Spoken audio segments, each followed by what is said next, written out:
The flashing lights of the patrol car sliced through the relentless downpour, illuminating the slick highway like a scene from a noir film. Officer Harrison Reed gripped the steering wheel tighter as he activated his siren for just a second, signaling the erratic sedan ahead to pull over. It was a routine stop on this stormy night in suburban Chicago, or so he thought. As he stepped out into the rain, his boots splashing in puddles, he approached the driver's window with his flashlight raised. The man inside lowered the window, and Harrison's world tilted on its axis. Those familiar brown eyes, the same jawline he'd traced with his fingers years ago, it was Charles Bennett, the single dad he'd loved and abandoned a decade earlier. Charles. Harrison's voice cracked despite his training. The man stared back, rain dripping from his hair, his young son whimpering in the back seat. Harrison? What the hell are you doing here? The recognition hit like a thunderclap, and in that moment, Harrison knew his carefully constructed life was about to unravel. Charles's hands trembled on the wheel, knuckles white. His 8-year-old son, Alex, clutched a stuffed bear in the back, eyes wide with fear from the flashing lights and the storm.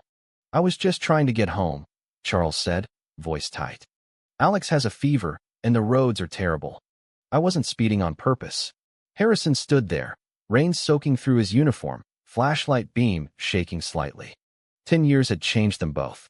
Charles looked older, lines of exhaustion around his eyes, but still the same gentle man who'd once made Harrison feel seen for the first time.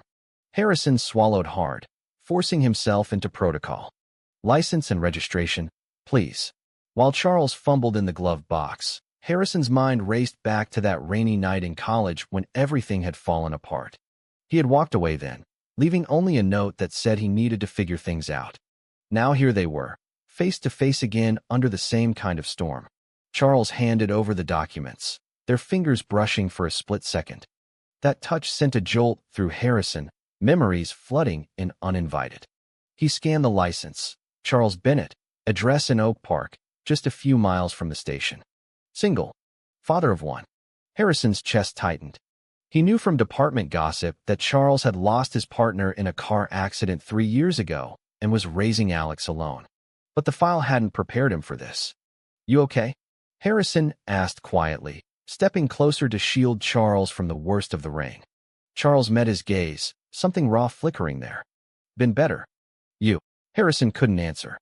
Instead, he ran the plates, found nothing, and tore up the citation slip he'd started writing. Get home safe. Slow down. And take care of the kid. Charles nodded, but his eyes lingered. Thanks, Harrison. I mean it. The sedan pulled away slowly, taillights fading into the downpour. Harrison stood on the shoulder, rain hammering his shoulders, heart pounding like it hadn't in years. He climbed back into the cruiser, radio crackling with routine calls, but his hands wouldn't stop shaking. 10 years of building walls, of pretending the past didn't exist, and one traffic stop had shattered them all. Back at the station an hour later, Harrison sat in the locker room, uniform dripping onto the tile. His partner, Mike, a burly guy who'd been on the force 15 years, clapped him on the back. Rough night, Reed? You look like you saw a ghost. Harrison forced a laugh. Something like that. He couldn't tell Mike the truth. No one at the precinct knew Harrison was gay. He'd kept it buried deep, dating women casually when asked, laughing off the jokes. His parents in Indiana still called every Sunday, asking when he'd settle down with a nice girl and give them grandkids. The lie had become his armor. But seeing Charles tonight cracked it wide open. He drove home to his small apartment in silence, the wipers slapping rhythmically. Inside, he poured a whiskey he didn't drink and stared at the rain streaking the window. The flashback came unbidden. University of Illinois, 2014. Harrison had been a shy sophomore from a conservative farm town, majoring in criminal justice. Charles was the outgoing theater major with a smile that lit up every room. They met in Intro to American Lit, paired for a project on Walt Whitman. Late nights in the library turned into coffee runs, then stolen kisses behind the stacks. For 2 years they were inseparable, secret at first because Harrison was terrified, then open enough to share an off-campus apartment. Charles had pushed gently for Harrison to come out to his family. They love you, he'd said one night, fingers tracing patterns on Harrison's chest. They'll understand. But the phone call from his mother changed everything. Your cousin saw pictures online. People are talking. Your father is sick over it. Fix this, Harrison, or don't come home. The next morning, Harrison packed a bag while Charles slept. He left a note. I need time. I'm sorry. Then he transferred to the police academy 2 states away and never looked back. Charles had called for months. Harrison never answered. Now, 10 years later, the guilt tasted like rust in his mouth. He pulled out his phone and stared at the number he'd jotted down from the license. Charles's number hadn't changed. His thumb hovered over the call button, but he set the phone down. What could he even say? Hey, remember me, the guy who broke your heart? The rain continued outside, mirroring the storm inside him. Harrison knew he couldn't let this go. Not this time. He had to find Charles again, even if it meant facing every regret he'd buried. The decision settled heavy in his chest as he finally crawled into bed, the sound of rain lulling him into uneasy sleep. Tomorrow, everything would change. Morning light filtered through the blinds, but Harrison barely noticed. He called in sick for the first time in years, something Mike would rib him about later. Instead, he drove to Oak Park, the address from last night burned into his memory. The neighborhood was quiet, tree-lined streets with kids riding bikes despite the lingering puddles. He parked across from Charles's modest 2-story house, blue shutters and a basketball hoop in the driveway. Harrison sat there for 20 minutes, debating. Then the front door opened and Charles stepped out with Alex, the boy bundled in a jacket despite the warming day. They climbed into the same sedan and drove off. Harrison followed at a distance until they pulled into the elementary school drop-off line. He waited until Charles was alone again, then pulled up beside him at the curb. Charles froze when he saw the cruiser, but rolled down the window. Stalking me now, officer?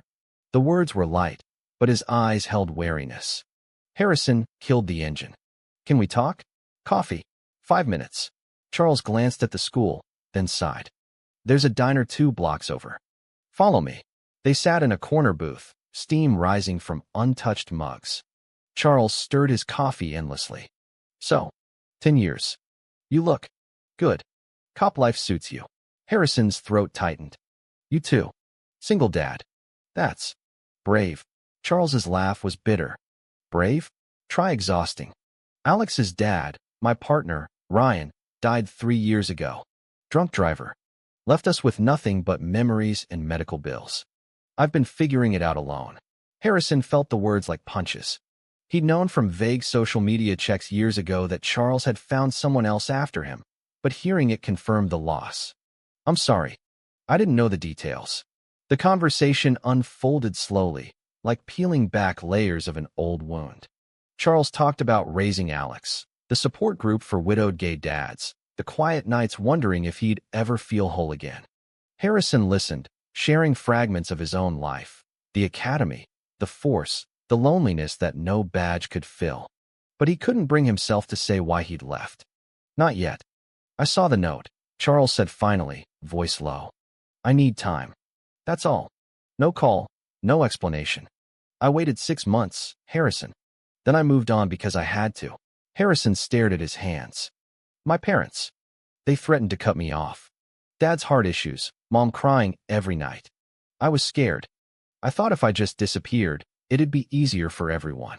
Charles leaned back, eyes glistening. Easier for you, maybe. I loved you. Really loved you. And you threw it away like it was nothing.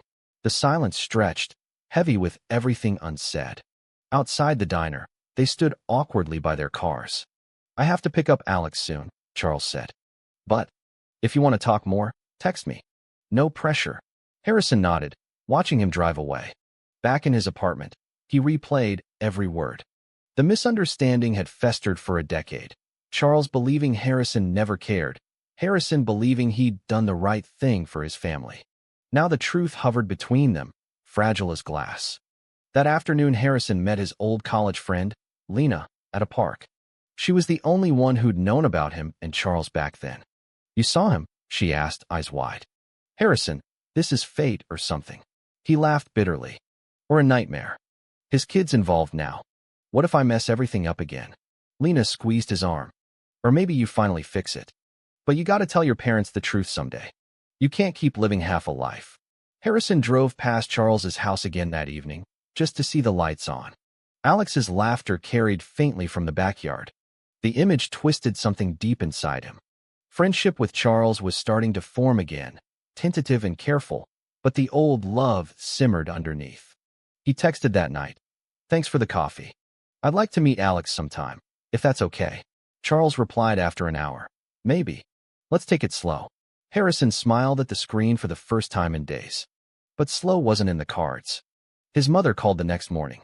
"Your cousin said she saw you talking to some guy at a diner." "Harrison, tell me it's not what it looks like." The pressure was building again, just like before. He hung up with a lie, but the guilt followed him to work. Mike noticed. "You good, man? You've been off since that rainstorm stopped." Harrison brushed it off, but inside the conflict raged. The secret was cracking wider, and he didn't know how much longer he could hold it together. Weeks blurred into a careful dance. Harrison and Charles met for lunches when Alex was at school, short walks in the park, conversations that skirted the edges of their past. Charles opened up about the bullying Alex faced at school, kids whispering that his dad was different. Harrison shared stories from the force, the calls that left him hollow. Their friendship rebuilt slowly, loyal and steady, like Lena had predicted. But beneath it, the old spark flickered. One Saturday, Charles invited Harrison over for dinner. Alex eyed the tall cop warily at first, but soon they were playing basketball in the driveway. "You're pretty good for a cop," the boy said, grinning. Harrison laughed, ruffling his hair. Watching Charles cook in the kitchen later, humming an old song from their college days, Harrison felt the pull stronger than ever. That night, after Alex was asleep, they sat on the porch with beers. "I never stopped thinking about you," Charles admitted quietly. "Even when I met Ryan, part of me wondered what if." Harrison set his bottle down. "I was wrong to leave. Every day since, I've regretted it. But my family, they're still the same. Dad had a mild heart attack last year. Mom calls weekly begging for normal grandkids." Charles nodded. "I get it. But hiding forever? That's no life, Harrison. Look at me. Out, proud, raising Alex alone after losing Ryan. It hurts, but I'm living." The words stung because they were true. Harrison reached for Charles's hand, the touch electric. They didn't kiss, not yet, but the air thickened with possibility. The next week brought the first real test. Harrison's parents announced a surprise visit to Chicago for a medical checkup. He panicked, canceling plans with Charles. "Work stuff," he lied over the phone. Charles's voice cooled. "Sure. Whatever you need." The misunderstanding crept back in. At dinner with his folks, Harrison sat rigid while his mother grilled him about dating. "There's a nice girl at church back home," she said. His father grunted approval. That night Harrison drove to Charles's house unannounced. "I can't keep doing this," he said when Charles opened the door. Pretending. They talked until dawn, Charles listening without judgment. "You have to choose, Harrison. Me, or the lie." It was the first time the word us hung between them again. Friendship with Lena deepened too. She became the bridge, babysitting Alex so the men could have real talks. But cracks appeared elsewhere. At the precinct, Mike started noticing Harrison's distractions. "You seeing someone? That single dad from the rain stop? People talk." Harrison denied it, but the rumor mill turned. One afternoon a call came in, domestic disturbance near Charles's neighborhood. Harrison took it, heart racing. It turned out to be nothing, but arriving to see Charles comforting a neighbor reminded him how intertwined their worlds had become. That evening, over pizza with Alex, the boy asked innocently, "Are you my dad's friend or more?" Charles choked on his drink. Harrison froze. The question forced honesty. "I care about your dad a lot," he said carefully. Alex grinned. "Cool. He smiles more when you're here." Yet the pressure mounted. Harrison's mother found an old photo on his phone when he left it charging during their visit, him and Charles from college. "Is this why you're distant?" she whispered later. He deflected, but the seed was planted. Charles sensed the shift. "If your family finds out and you run again, I won't wait this time." The warning landed heavy. Harrison promised he wouldn't, but doubt gnawed at him. A loyal colleague at work, Sarah, pulled him aside one shift. "I know about you and Bennett. Your secret's safe, but be careful. This job doesn't love our kind." Her support was a lifeline, yet it highlighted the risk. The emotional weight grew daily, love rekindling, but shadowed by fear of betrayal and loss. Harrison lay awake nights, deciding actions that would shape everything. He chose to introduce Charles to Lena officially as more than a friend. Small steps toward truth. But the big confrontation loomed, and he could feel the storm gathering again. The turning point arrived without warning on a humid Friday evening. Harrison was off duty when Charles called, voice frantic. Alex fell at soccer practice. They're taking him to the ER. I need you. Harrison broke every speed limit to meet them. In the waiting room, Charles paced while doctors checked for a concussion. Harrison sat beside him, hand on his knee in full view of strangers. He's tough, like you, Harrison murmured. When the doctor gave the all-clear, just bruises, relief washed over them both. That night, back at Charles's house, they finally kissed. Slow, tentative, then desperate, years of longing pouring out. Alex slept upstairs, none the wiser. I've missed this, Charles whispered against Harrison's lips. For the first time in a decade, Harrison felt whole.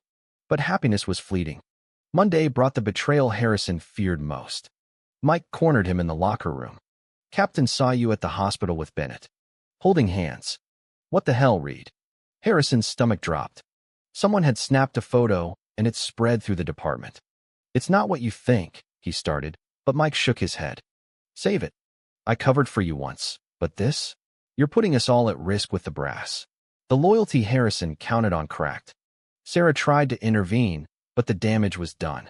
By afternoon, the captain called Harrison in. Personal life is personal, but if it affects the job, the warning was clear. Harrison left the meeting shaken, driving straight to Charles. I might lose everything, he admitted on the porch. Charles pulled him into a hug. Not everything. Not me. Not Alex. They decided together. Harrison would come out to his parents that weekend. The sacrifice felt monumental. He drove to Indiana, heart in his throat. His mother cried. His father stared at the floor. We raised you better, Dad said quietly. Harrison stood his ground. This is who I am.